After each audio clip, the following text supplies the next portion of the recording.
시편 63편. 하나님이여, 주는 나의 하나님이시라. 내가 간절히 주를 찾되 물이 없어 마르고 황폐한 땅에서 내 영혼이 주를 갈망하며 내 육체가 주를 앙모하나이다. 내가 주의 권능과 영광을 보기 위하여 이와 같이 성소에서 주를 바라보았나이다. 주의 인자하심이 생명보다 나으므로 내 입술이 주를 찬양할 것이라. 이러므로 나의 평생에 주를 송축하며 주의 이름으로 말미암아 나의 손을 들리이다. 골수와 기름진 것을 먹음과 같이 나의 영혼이 만족할 것이라. 나의 입이 기쁜 입술로 주를 찬송하되 내가 나의 침상에서 주를 기억하며 새벽에 주의 말씀을 작은 소리로 읊조릴 때에 하오리. 주는 나의 도움이 되셨습니다. 내가 주의 날개 그늘에서 즐겁게 부르리이다. 나의 영혼이 주를 가까이 따르니 주의 오른손이 나를 붙드시거니와 나의 영혼을 찾아 멸하려 하는 그들은 땅 깊은 곳에 들어가며 칼의 세력에 넘겨져 승냥이의 먹이가 되리이다. 왕은 하나님을 즐거워하리니 주께 맹세한 자마다 자랑할 것이나 거짓말하는 자의 입은 막히리로다. 아멘. 샬롬.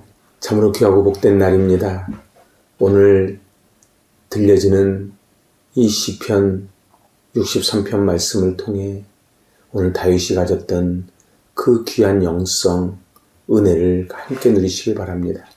오늘 시편 63편은 다윗이 압살롬을 피해 유대 광야에 육체적, 정신적으로 피폐해져 있을 때에 그럼에도 불구하고 하나님을 찬양하는 놀라운 시편, 비탄시이면서 찬양시입니다. 오늘 시편 63편 1절은 이렇게 시작을 합니다. 하나님이여, 주는 나의 하나님이시라. 내가 간절히 주를 찾되 물이 없어 마르고 황폐한 땅에서 나의 영혼이 주를 갈망하며 내 육체가 주를 앙모하나이다. 다윗은 하나님이여 이렇게 시를 시작을 합니다. 사람을 의지할 수 없다는 것이지요. 이제 이 메마른 광야에서 오직 하나님만을 바라보는데 그 하나님이 어떤 하나님이에요? 나의 하나님. 바로 엘로힘 하나님이 이제 그 유대 목동 시절에 친근하게 매일 만났던 그 하나님. 그래서 주는 나의 하나님이시라. 원어적으로는 굉장히 친밀한 친구 같은 호칭을 씁니다. 바로 천지를 지으신 엘로힘 하나님이 나의 친구가 되어주신다는 것이지요. 오늘 하나님, 내가 간절히 주를 찾되 미완료형입니다. 내가 지속적으로 하나님을 찾고 있음을 고백합니다. 여기서 내가 갈망하며 바로 참회라는 히브리어를 씁니다. 사막을 여행하는 자가 물을 마시지 못해 목이 말라 고통스러워하는 그 모습을 그리는 단어가 참회입니다. 그리하여 내 영혼이, 내 육체가 너무도 갈급한 가운데 바로 주를 앙모하나이다. 여기서 영혼이라는 단어가 나오고 육체라는 단어가 나옵니다. 그러니까 몸도 마음도 영혼도 갈급하고 지쳐서 쓰러지는 것이 아니고 바로 하나님을 앙망합니다. 카마흐, 얼굴이 창백할 정도로 어떤 대상에 대해서 깊은 관심을 가지고 열정적으로 추구하는 것이 바로 앙모하다, 카마흐입니다. 다윗은 빈들의 마른 풀 같은 그러한 처절한 상황 가운데 하나님을 앙모했지요. 이제 다윗의 갈급함과 하나님의 소망을 2절에서 이어갑니다. 2절입니다. 내가 주의 권능과 영광을 보기 위하여 이와 같이 성소에서 주를 바라보았나이다. 근데 사실은 히브리어 어순하고는 한글 번역이 좀 다르게 되어 있습니다. 히브리어 어순으로 다시 번역하면 이와 같이 그 성소 안에서 내가 당신을 바라보았습니다. 그리고 당신의 권능과 당신의 영광을 보기 위하여 이렇게 기록이 됩니다. 그러니 다윗은 성소 안에서 하나님을 앙모합니다. 바라봅니다. 그것은 자기 개인적인 감정이나 위안이나 만족 때문이 아니고 바로 하나님의 영광과 권능을 직접 보고 싶기 때문이라고 고백을 하는 것입니다. 오늘 과거를 회상하는 장면입니다. 하나님의 언약궤가 있는 예루살렘에 있을 때에 하나님과 함께 있을 때가 얼마나 좋았다는 것을 지금 회상하는 것입니다. 지금 비록 자기의 몸은 자기 아들 압살롬과 친구들, 신하들에게 배반당해 유대광야에 왔지만 나는 성소에서 주를 바라보았나이다. 참 그때가 너무 좋았습니다. 왜요? 내 개인의 만족이 아닌 하나님의 권능과 영광 때문에 그렇습니다. 오늘 이제 다윗의 간절한 고백은 3절, 4절로 이어집니다. 주의 인자하심이 생명보다 나음으로 내 입술이 주를 찬양할 것이라. 이름으로 나의 평생의 주를 송축하며 주의 이름으로 말미암아 나의 손을 들리리라. 우리 찬양도 많이 하지요. 그 인자하심이 생명보다 나음으로 내가 주를 찬양하겠습니다. 여기서 말하는 인자는 헤세드입니다. 바로 변함없는 사랑, 바로 하나님의 사랑으로 내가 조건 없는 하나님의 사랑 때문에 내가 주님을 송축하겠습니다. 내 송축한다는 것은 인간의 입장에서 송축하다는 것은 무릎을 꿇는 것이고 하나님 편에서 송축하는 것은 복을 주시는 것입니다.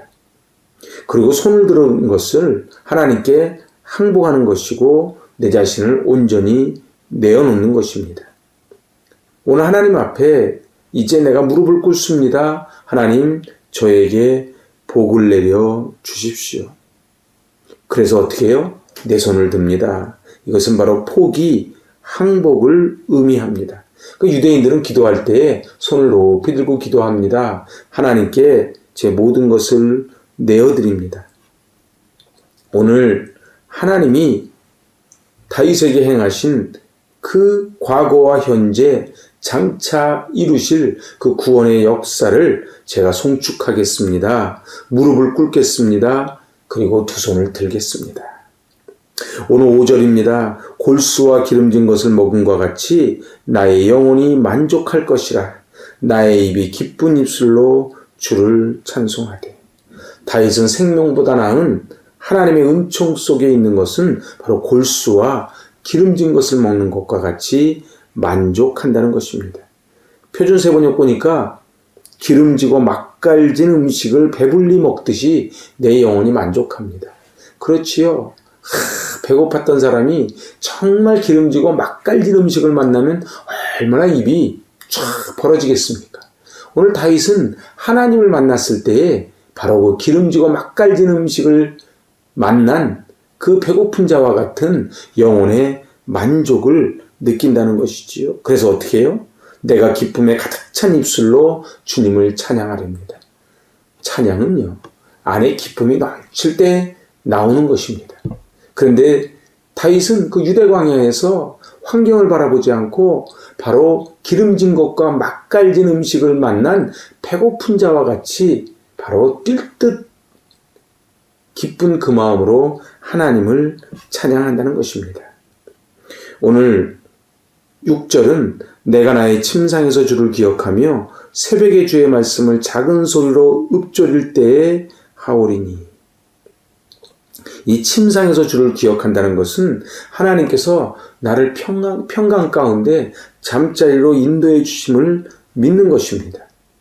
바로 언제 적들이 쳐들어와서 자기의 목숨을 노릴지 모르는 그 상황 가운데 얼마나 불안하겠습니까? 얼마나 원통하겠습니까?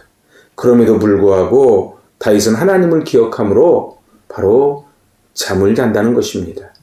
그리고 새벽에 주의 말씀을 작은 소리로 읊조립니다. 왜요? 단잠 자고 새벽에 눈을 뜨니 하나님을 찬양할 수밖에 없다는 것이지요. 바로 새벽을 깨우는 것입니다. 오늘 7절은 표준 세번역이 원어에 훨씬 더 가깝습니다.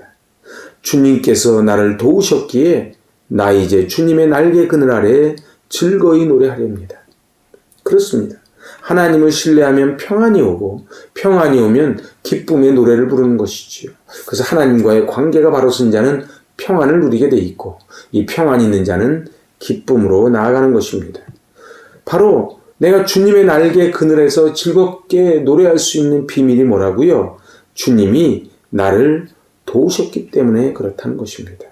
이제 마지막 8절에서 11절은 광야에서 승리의 확신을 고백합니다. 다윗의 놀라운 고백은 이제 8절로 이어집니다. 나의 영혼이 주를 가까이 따르니 주의 오른손이 나를 붙드시거니와. 오늘 표준세 번역은 이 몸이 주님께 매달리니 주님의 오른손이 나를 꼭 붙잡아 주십니다. 원어적으로도 보면은 그냥 주님의 오른손이 나를 붙잡는 것이 아니고 나를 꼭 붙잡아 준다는 그 꼭이라는 강조가 들어갑니다. 여기서 내가 주님을 따른다는 것은 달라붙는다는 의미입니다. 그래서 표준세 번역은 주님께 매달린다고 번역을 했지요. 그렇습니다. 우리의 몸의 살이 뼈에 달라붙듯 바로 도저히 뗄래야 뗄 수 없게 착 달라붙는 것, 그 설명을 하는 것이지요. 그리고 하나님은 오른손으로 붙잡아 준다고 그렇게 이야기합니다. 오늘 하나님은 영이시기에 왼손 오른손이 없지요. 하지만은 오른손으로 붙잡아 준다는 표현은 늘 하나님은 친히 의롭게 붙잡아 줌을 상징하는 것이 바로 오른손입니다. 그리고 오늘 다윗은 하나님의 날개 아래에 거하겠다고 고백을 합니다. 오늘 그렇지만 적들은 어떻게 됩니까? 9절 10절입니다. 나의 영혼을 찾아 멸하려 하는 그들은 땅 깊은 곳에 들어가며 칼의 세력에 넘겨져 승냥이의 먹이가 되리로다. 그렇습니다. 이 대적들은 지금은 저렇게 예루살렘을 차지하고 영원할 것 같지만 반드시 멸하려 하는 자들은 땅 깊은 곳 죽음으로 들어가고 칼의 세력에 넘겨져 바로 승냥이의 밥이 돼버리고 말 것이라는 것입니다. 우리는 아히도벨과 압살롬의 최후를 알고 있습니다. 아히도벨은 스스로 목숨을 끊었고 압살롬은 상수리 나무에 그 긴 머리카락에 걸려 죽음을 당하지요. 오늘 이 땅에 살아가는 것이 악인들은 바람에 나는 겨와 같은데 우리는 현재의 모습을 보고 왜 도대체 악인들은 저렇게 잘 되느냐고 우리는 하나님께 불평하고 원망할 때가 있지만 오늘 다윗의 고백은 바로 나의 영혼을 찾아 멸하려 하는 자들, 지금은 저렇게 승승장구하는 자들이 반드시 땅 깊은 곳으로 들어가고 바로 이리 때에 밥이 되어버리고 말 것이라고 고백합니다. 이제 마지막 11절에는 놀라운 고백으로 끝을 맺습니다. 왕은 하나님을 즐거워하리니 주께 맹세한 자마다 자랑할 것이나. 그렇습니다. 우리의 왕은 하나님을 기뻐하며 하나님의 이름을 맹세하는 자들은 모두 왕을 칭송할 것입니다. 여기서 왕 앞에는 사실 정관사 그가 붙어 있습니다. 그러니까 그 왕 누굽니까? 바로 다윗이지요. 바로 그 왕이 하나님을 찬양하겠다는 것입니다.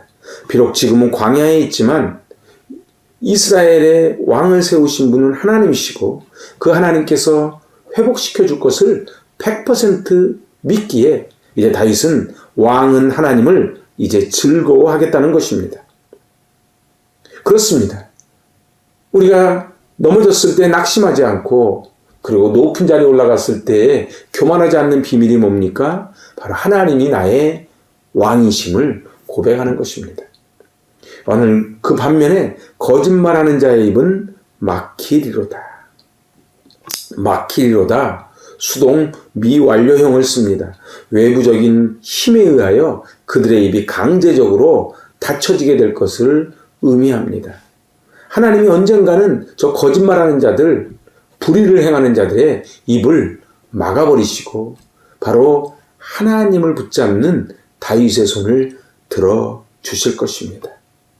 오늘 우리는 인생을 살아가며 늘 물이 없어 마르고 황폐한 땅 같은 삶의 현실이 얼마나 많은지요. 그리고 우리는 눈앞에 보이는 것 때문에 일희일비할 때가 많지만은 오늘 다윗의 이 놀라운 영성을 보십시오.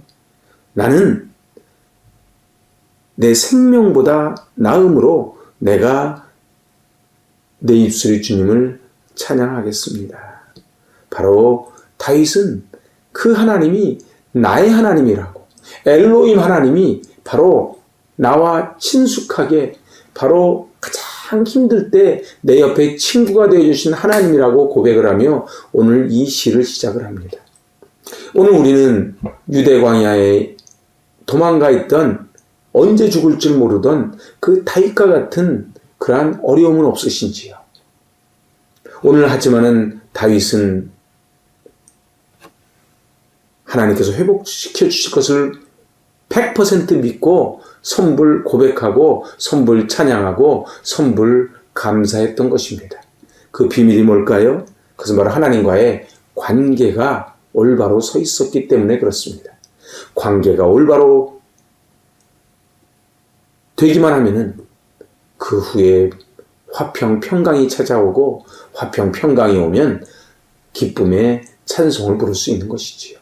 오늘 주님 손 꼭 붙잡고 이 찬송을 부르며 승리하시는 저와 여러분 되시기 바랍니다.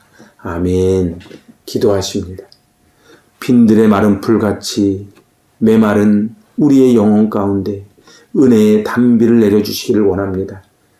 하나님 아버지, 오늘 다윗은 유대 광야에 언제 죽을 줄 모르는 그 척박한 현실 속에 하나님을 찬양하며 하나님을 신뢰하며 하나님께서 회복시켜 주실 것을 선불 고백합니다. 하나님, 오늘 이 시편을 통해 우리의 영혼이 살아나게 하시고 우리의 마음속에 평강에 평강을 더하여 주시고 기쁨을 샘솟게 하여 주시옵소서. 예수님의 이름으로 감사하며 기도합나이다. 아멘. 할렐루야. 주님 손 꽉 붙잡고 승리하시길 바랍니다. 아멘.